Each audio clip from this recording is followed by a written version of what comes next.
Chapter 11. The Man on the Tour.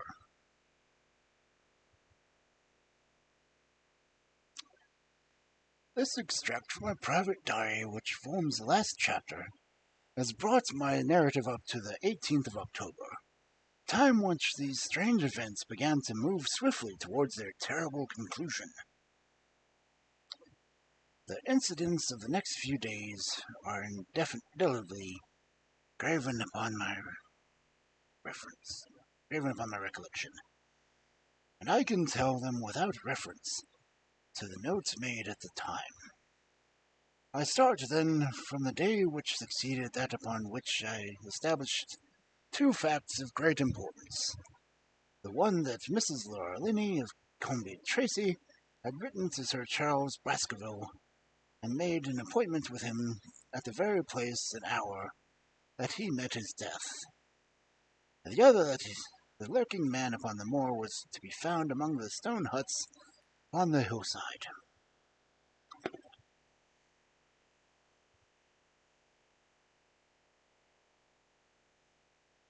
These two facts in my possession, I felt that either my intelligence or my courage must be deficient if I could not throw some further light upon these dark places.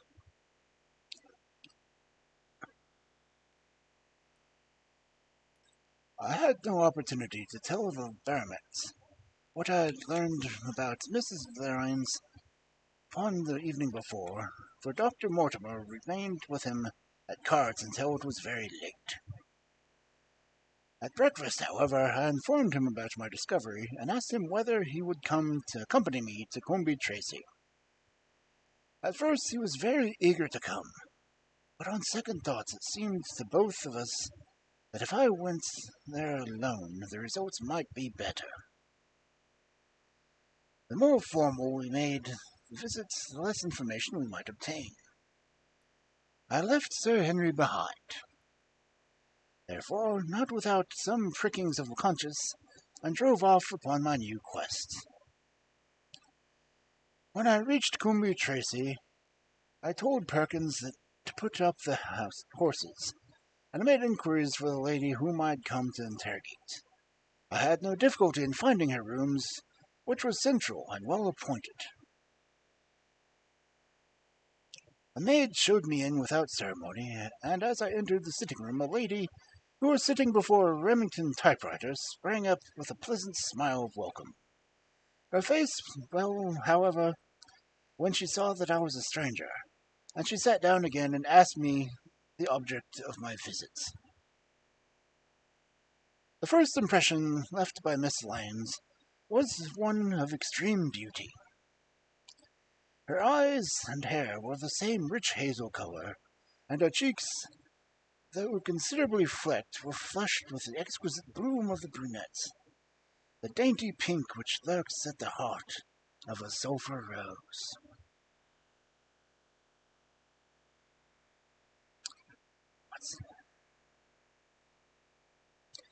Admiration was, I repeat, the first impression, but the second was criticism. There was something subtly wrong with the face, some coarseness of expression, some hardness, perhaps, of eye, some looseness of lip which marred its perfect beauty. But these, of course, are afterthoughts. At the moment I was simply conscious that I was in the presence of a very handsome woman, and that she was asking me the reasons for my visit. I had quite understood that instant how delicate my mission was. "I have the pleasure," said I, "of knowing your father." It was a clumsy introduction, and the lady made me feel it. "There is nothing in common between my father and me," she said. "I owe him nothing, and his friends are not mine. If it were not for the late Sir Charles Baskerville and some other kind hearts, I might have starved for all that my father cared." "It was about the late Sir Charles Baskerville that I have come to see you."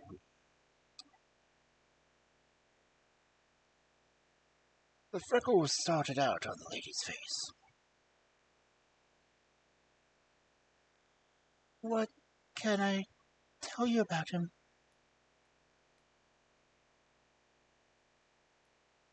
She asked, and her fingers played nervously over the stops of her typewriter. You knew him, did you not? I have already said that I owe a great deal to his kindness. If I am able to support myself, it is largely due to the interest which he took in my unhappy situation. Did you correspond with him? The lady looked quickly up, with an angry gleam in her hazel eyes. What is the object of these questions? She asked sharply. The object is to avoid a public scandal. It is better that I should ask them here than that matter should pass outside our control.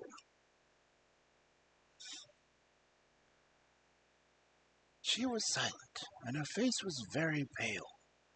At last she looked up with something somewhat reckless and defiant in her manners. Well, I'll answer, she said. What are your questions? Did you correspond with Sir Charles? I certainly wrote him once or twice to acknowledge his delicacy and his generosity. Have you the dates of those letters? No. Have you ever met him? Yes, once or twice, when he came into Combe Terrace. He was a very retiring man, and he preferred to do good by stealth.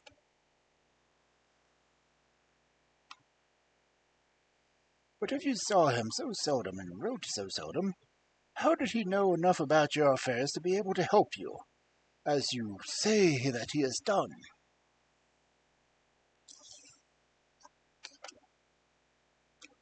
She met my difficulty with the utmost readiness. There were several gentlemen who knew of my sad history, and united to help me. One was Mr. Stapleton, a neighbor and an intimate friend of Sir Charles. He was exceedingly kind, and it was through him that Sir Charles learned about my affairs. I already knew that Sir Charles Baskerville had made Stapleton his almoner upon several occasions, so this lady's statement bore the impress of truth upon it.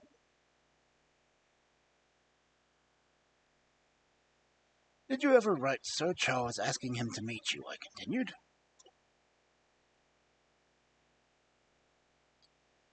Mrs. Lyons flushed with anger again. Really, sir, this is an extraordinary question. I am sorry, madam, but I must repeat it.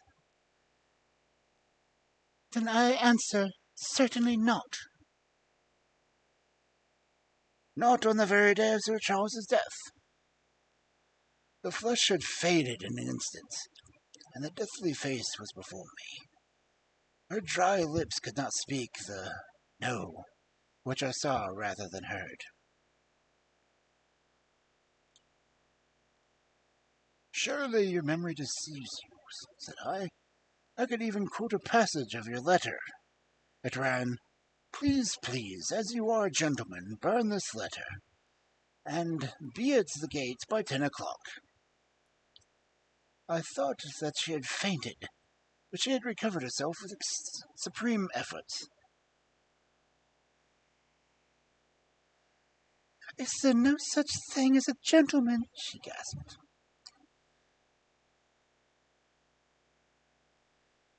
You do Sir Charles an injustice. He did burn the letter. But sometimes the letter may be legible, even when burned. You acknowledge now that he wrote it? Yes, I did write it, she cried, pouring out her soul in a torrent of words. I did write it. Why should I deny it? I have no reason to be ashamed of it.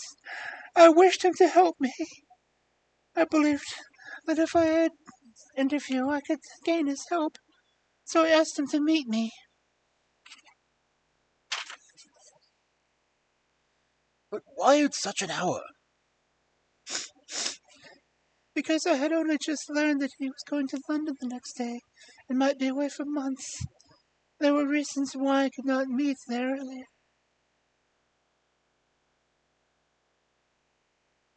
But why a rendezvous in the garden instead to visit the house?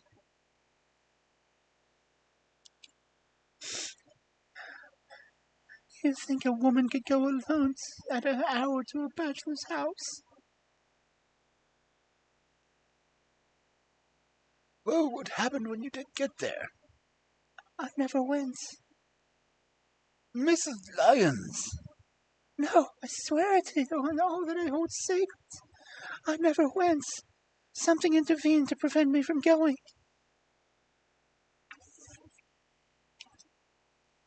Then what was that?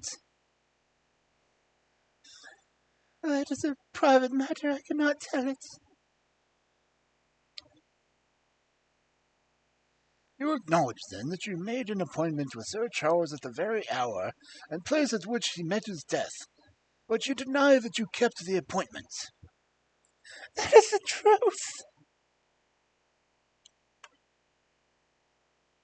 Again and again I cross-questioned her, but I could never get past that point.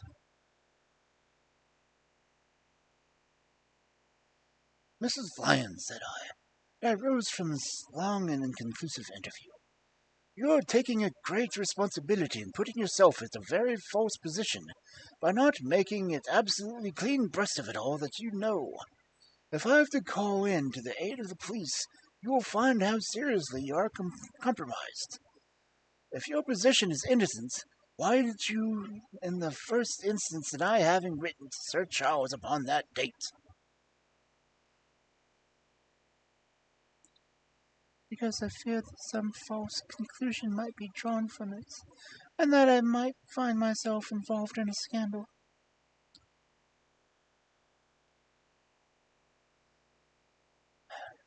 And why were you so pressing that Sir Charles should destroy your letter?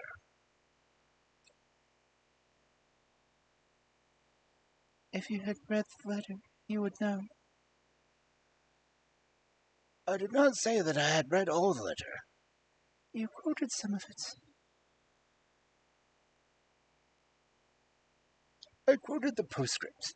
The letter had, as I said, been burned, and it was not all legible. I ask you once again why it was that you were so pressing that Sir Charles should destroy the letter which he received on the day of his death.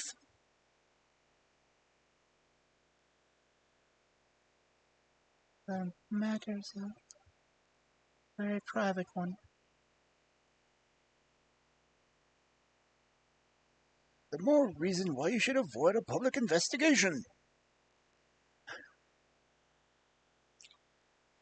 I will tell you then. If you have heard anything of this unhappy history, you'll know that I made a rash marriage and that I had reason to regret it. I have heard so much.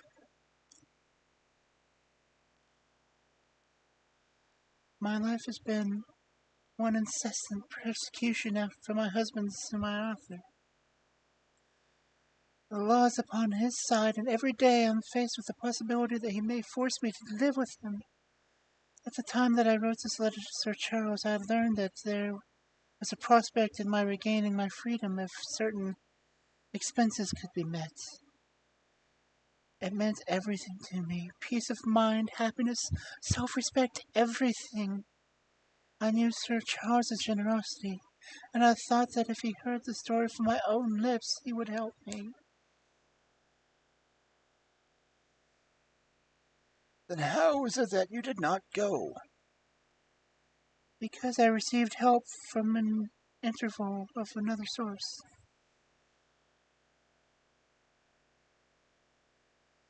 Why then did you not write to Sir Charles and explain this?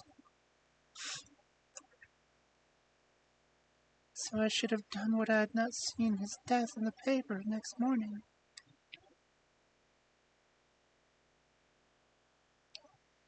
The woman's story hung coherently together, and all my questions were unable to shake it.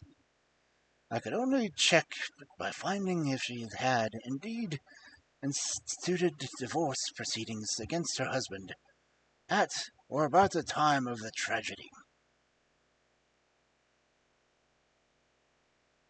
It was unlikely that she would dare to say that she had not been to Baskerville Hall. If she had really been for a trap, would be necessary to take her there, and could not have returned to Combe Tracy until the early hours of the morning.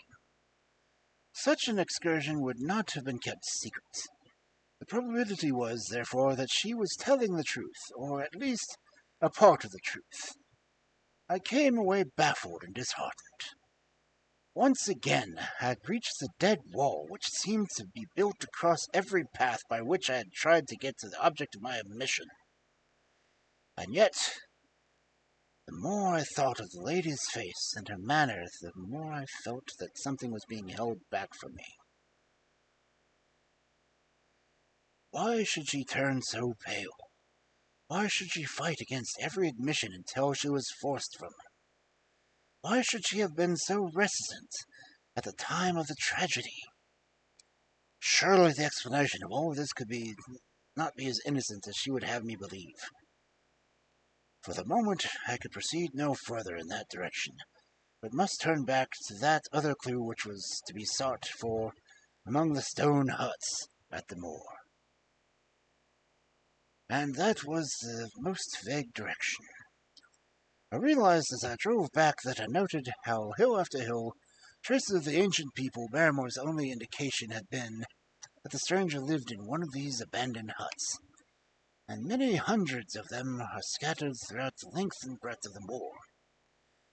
But I had only my own experience for a guide, since it had been shown me the man himself standing at the summit of the Black Tor.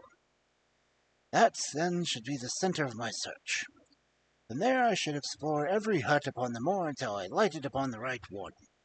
If this man were inside it, I should find out from his own lips at the point of my revolver, if necessary, who he was and why he had dragged us so long.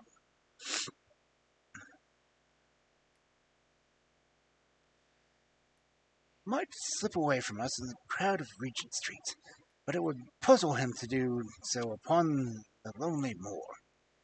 On the other hand, if I should find the hut and its tenant should not be within it, I must remain there, however long the vigil until he returned.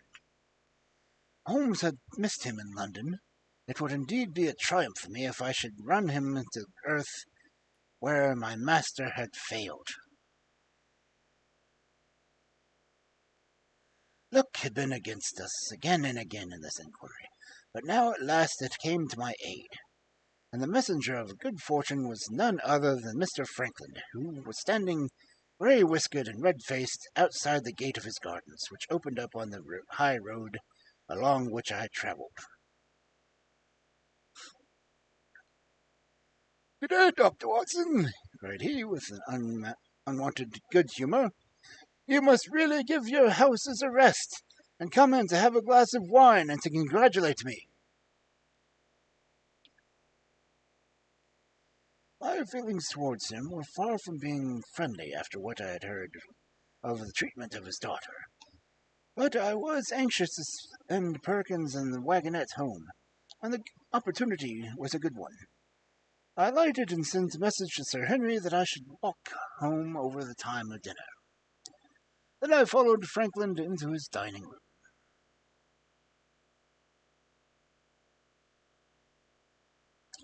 "It is a great day for me, sir, one of red-letter days of my life," he cried, which many cackles.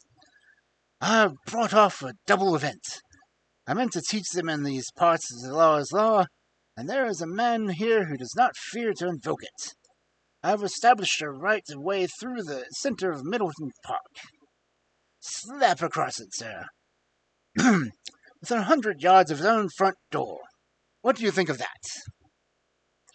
We will teach these magnates that they cannot ride roughshod through the rights of the commoners and confound them. And I have closed the wood around the Fernley folks used to picnic. These infernal people seem to think that there is no rights of property, and that they can swarm where they like to with their papers and their bottles. Both cases decided, Dr. Watson, and both in my favor. I haven't had such a day since I had Sir John Morland for trespass, because he shot in his own warren.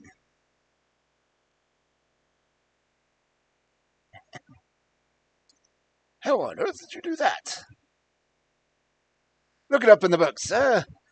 It will repay reading. Franklin at Morland, Court of Queen's Bench. It cost £200, but I got my verdict. Did it do you any good? None, sir, none. I am proud to say that I had no interest in the matter. I act entirely as a sense of public duty. I have no doubt, for example, that the Finworthy people will burn me in effigy tonight. I told the police last time they did it they should stop these disgraceful exhibitions. The county constabulary is in a scandalous state, sir, and if it had not afforded me the protection to which I am entitled. The case of Franklin versus Regina will bring the matter to the attention of the public. I told them that they should have occasion to regret their treatment of me, and already my words have come true.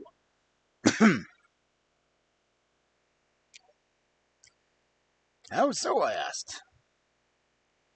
The old man put on a very knowing expression.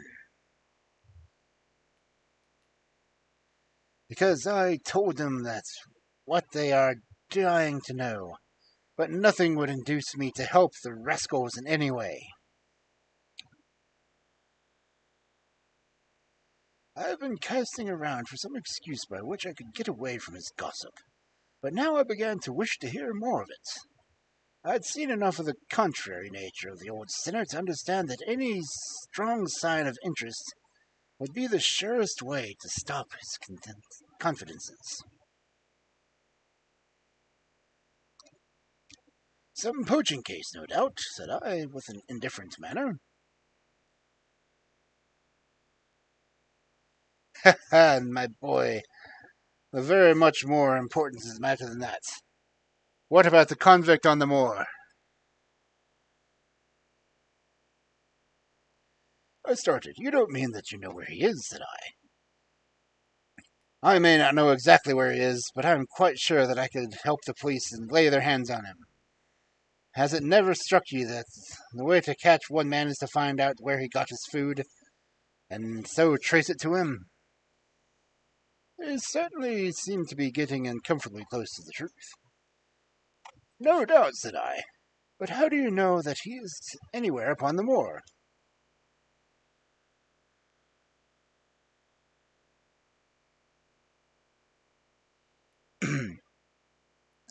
I know because I've seen him with my own eyes, the messenger who takes him his food.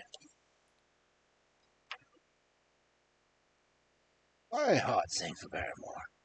It was a serious thing to be up in the power of this spiteful old busybody. But his next remark took a weight from my mind.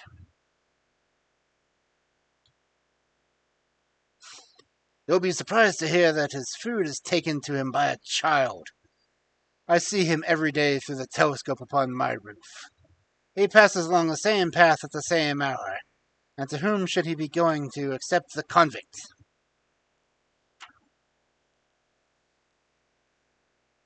It was luck indeed, and yet I suppose pressed all appearance of interest. A child. Barrymore had said that our unknown was supplied by a boy. It was on his track, and not of his convicts. That Franklin had stumbled. If I could get his knowledge, it might save me a long and weary hunt. But incredulity and indifference were evidently my strongest cards. I should say that it is much more likely that it was the son of one of the moorland shepherds taking out his father's dinner. At least the appearance of opposition struck fire in the old autocrat. His eyes looked malignantly, and his grey whiskers bristled like those of an angry cat. Indeed, sir, said he, pointing out over the wide-stretching moor. Do you see that black tor over there yonder? Or do you see how low the hill beyond it and thorn bush upon it? It is the stoniest part of the whole moor. It is that place where a shepherd would be likely to take his station. Your suggestion, sir, is a most absurd one to me.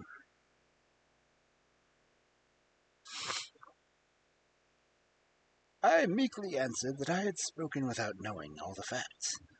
My submission pleased him, and led him to further confidences. You may be sure, sir, that I have very good grounds before I come to an opinion.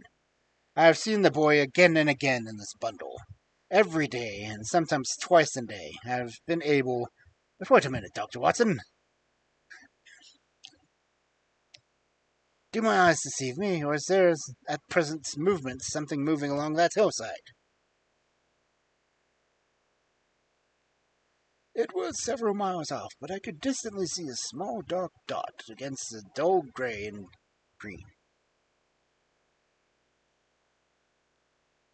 Come, sir, come, cried Franklin, rushing upstairs. You'll see it with your own eyes and judge for yourself.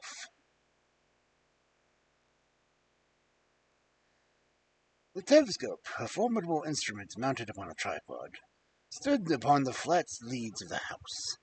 Franklin clapped his eye to it and gave a cry of satisfaction.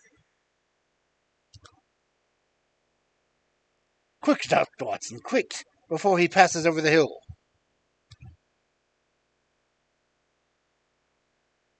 There he was, sure enough, a small urchin with a little bundle upon his shoulder, toiling slowly up the hill. When he reached the crest, I saw a ragged, uncouth figure outlined for an instant against the cold blue sky. He looked around him with a furtive and stealthy air, as one who dreads pursuit. Then he vanished over the hill. Well, am I right? Certainly, there is a boy who seems to have some secret errand. And what is that errand is even a country constable could guess. But not one word shall they have from me. I bind you to secrecy also, Dr. Watson. Not a word. You understand? Just as you wish. They have all treated me shamefully, shamefully. When the facts come out in Franklin and Regina, I venture to think that a thrill of indignation will run through the country. Nothing would induce me to help the police in any way. For all they cared, it might have been me instead of my effigy, which these rascals burned at stake. Surely you're not going. You will help me to empty the decanter in honor of this great occasion. But I resisted all his solicitations and succeeded in dissuading him from his announced intention of walking home with me. I kept to the road as long as his eye was on me. Then I struck off across the moor and made for the stony hill which we had overseen the boy. Everything was working in my favor, and I swore that it should not be through the lack of energy or perseverance that I should miss the chance which fortune had thrown my way. The sun was already sinking when I reached the summit of the hill, and the long slopes beneath me were all golden green on one side and grey shadow on the other. A haze lay low upon the farthest skyline, out of which jutted the fantastic shapes of Belver and Vixentor. Over the wide expanse there was no sound and no movement. One great grey bird, a gull, a curlew, soared aloft in the blue heaven. He and I seemed to be the only living things between this huge arch of the sky and the desert beneath it. The barren scene, the sense of loneliness, and the mystery and urgency of my task all struck a chill to my heart. The boy was nowhere to be seen, but down beneath me, in the cleft of the hills, there was a circle of some of the old stone huts, and in the middle of them was one which had retained a sufficient roof to act as a screen against the weather. My heart leaped within me, and I saw it. The man must be in the burrow where the stranger lurked. At last my foot was on the threshold of his hiding place. His secret was within my grasp. As I approached the hut, walking as warily as Stapleton would do when he was poised to net, he drew near the settled butterfly. I satisfied myself that the place was indeed being used as a habitation. A vague passageway among the boulders led to the dilapidated opening which served as a door. All was silent within. The unknown might be lurking there, or he might be prowling on the moor. My nerves tingled with a sense of adventure. Throwing aside my cigarettes, I closed my hand upon the butt of my revolver, and walking swiftly up to the door, I looked in. The place was empty.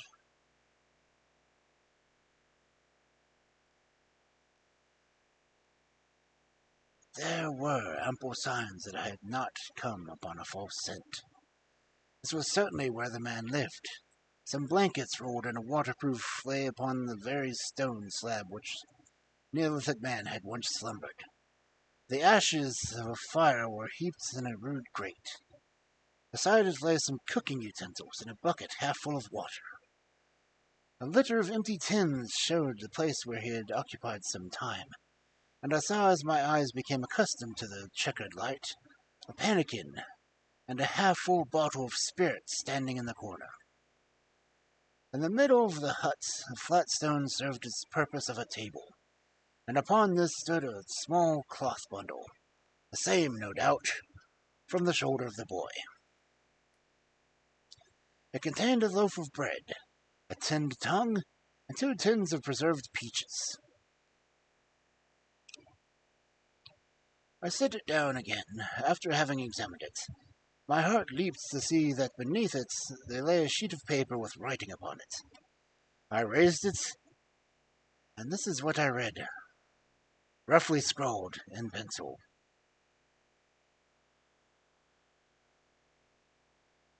Dr. Watson has gone to Combe Tracy.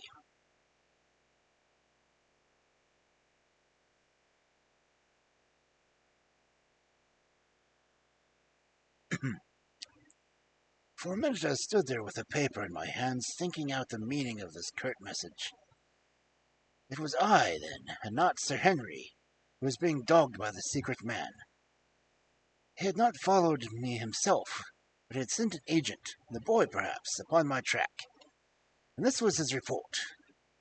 Possibly I had taken no steps since I had been upon the moor which had not been observed and repeated. Always there was this feeling of an unseen force, a fine net drawn around us with infinite skill and delicacy, holding us so lightly that it was only at some supreme moment that one realized that one indeed entangled in its meshes. If there was one report, there might be others, so I looked around the hut in search of them. There was no trace, however, of anything of the kind, nor could I discover any sign which might indicate that the character or intentions of a man who lived in this singular place, save that he might be of Spartan habits, and cared little for the comforts of life. When I thought of the heavy rains and looked at the gaping roof, I understood how strong and immutable must be the purpose which had kept him in that inhospitable abode. Was he our malignant enemy, or was he by chance our guardian angel? I swore that I could not leave the hut until I knew. Outside the sun was sinking low, and west was blazing with scarlet and gold. His reflection was shot back in ruddy patches by distant pools which he lay in the mid the Grimpen mire. There were 2 towers of Baskerville Hall, and there was a distant blur of smoke which marked the village of Grimpen. Between the 2, behind the hill, was the house of the Stapletons. All was sweet and mellow and peaceful in the golden evening light, and yet as I looked at them, my soul shared none of the peace of the nature, but quivered at the vagueness and the terror of that interview which might in the very instant be bringing near. With tingling nerves but a fixed purpose, I sat in the dark recess of the hut, and waited with somber patience for the coming of its tenant.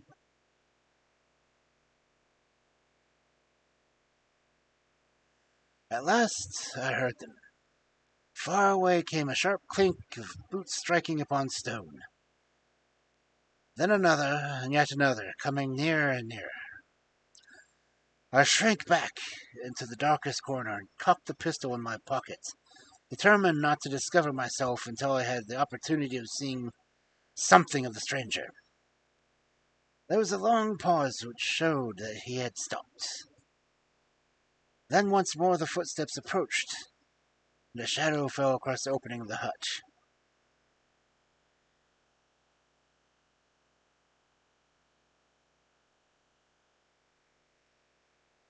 "It is a lovely evening, my dear Watson," said a well-known voice. "I really think that you should be more comfortable outside than in."